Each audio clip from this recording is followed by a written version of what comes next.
Magandang umaga sa inyo mga bayano. Welcome back ulit sa ating channel. And update lang tayo sa kakatapos lang na laban ng Gilas Pilipinas kontra sa Saudi Arabia. Napakagandang laban mga bayang ating natuklasan sa qualification to quarterfinals na laban na to. At kinabahan din tayong lahat. Pero sa huli na naig pa rin ang Gilas Pilipinas panalo kontra sa Saudi Arabia sa score na 88-95. So panalo ang Gilas mga bayan, no, via overtime.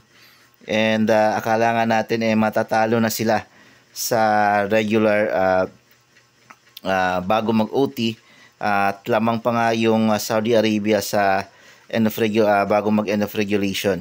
With under 8 seconds remaining, 76-79 yung score.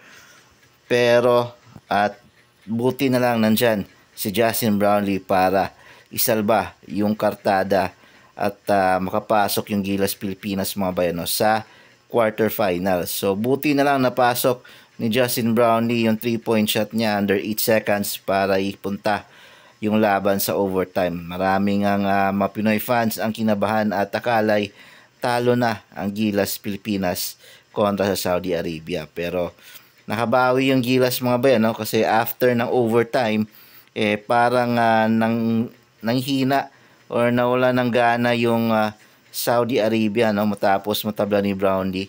Medyo nahirapan na silang nawala yung gana nila sa paglalaro ng overtime. Sino ba namang hindi maganahan nun? Kasi biruin mo, akala mo panalo na pero hindi pa pala tapos yung laban. So grabe din yung naging saya ni ng Saudi Arabia mga bayan, no? Nung lumamang siya ng tatlo, especially si Al Suwailem nung naka 2 points siya. Akala talaga nila panalo na sila pero may 8 seconds pang natira sa oras at nakapag 3-point shot pa si Justin Brownlee. So tingnan natin yung mga stats natin mga bayan, no? Dito sa game na to. At check natin yung overall stats. So dito biggest scoring run is 9-0 para sa Saudi Arabia and sa Gilas Pilipinas. Parehas lang. Biggest lead is 6 points para sa Saudi. Sobrang ganda din talaga ng pinakita ng Saudi Arabia mga bayan, no? Nakalamang din sila ng malaki. And then sa Gilas naman is 10.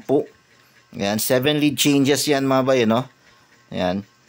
Tapos dito sa stats, sa 2-point field goal percentage mga bay, 52.38% yung Saudi Arabia habang 58.33 naman yung Gilas Pilipinas.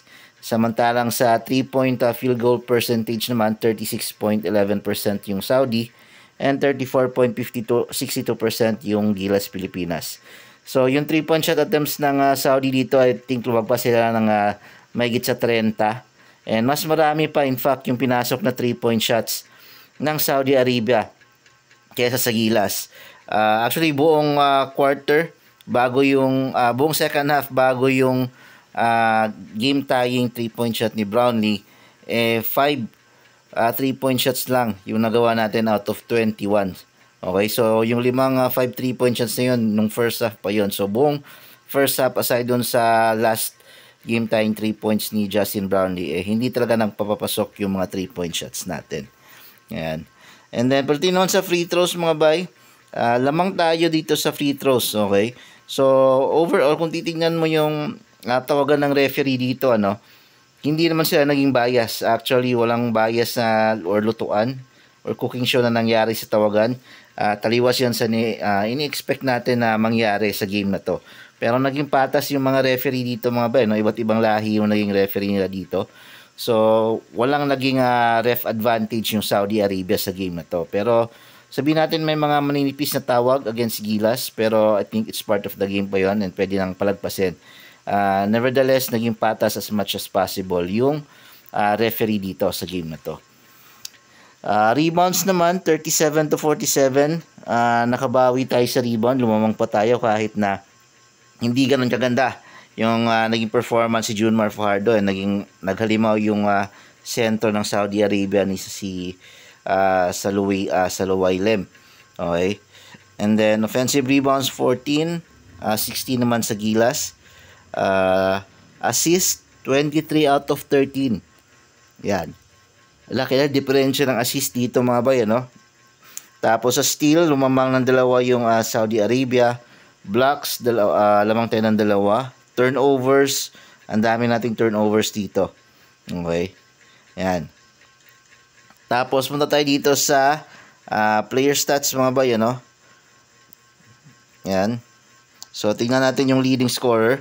So para sa Saudi Arabia, ang leading scorer talaga ni dito is si Abdurrahman. Grabe itong player na itong mga bay. 33 points, kumbaga nagmala Kemba Walker o John Wall o Bradley Beal yung naging laruan itong si Abdurrahman mga bay, no? Pero yun nga lang, pagdating ng overtime, nanlamig. Okay, buti na lang nanlamig to sa overtime. Isa to sa mga nagpalamang sa atin ng mga dying minutes and seconds ng fourth quarter eh. Okay, so buti na lang nanlamig to sa overtime at ayun, natalo natin yung Saudi Arabia. Tapos aside pa dyan, maganda din yung pinakita ni Al-Suwailem. Yan, 26 points, double-double. Etong si Al-Suwailem, grabe, maganda tong big man nila, maganda to. Magiging malakas to in the future kasi sobrang ganda ng galawan nito. Dinaig pa si Fajardo mga bay, no?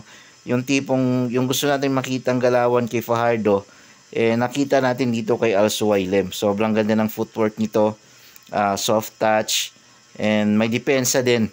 Okay, so parang magandang laban to matchup kung sakaling magharap sila ni Kai Sotto. Maganda to.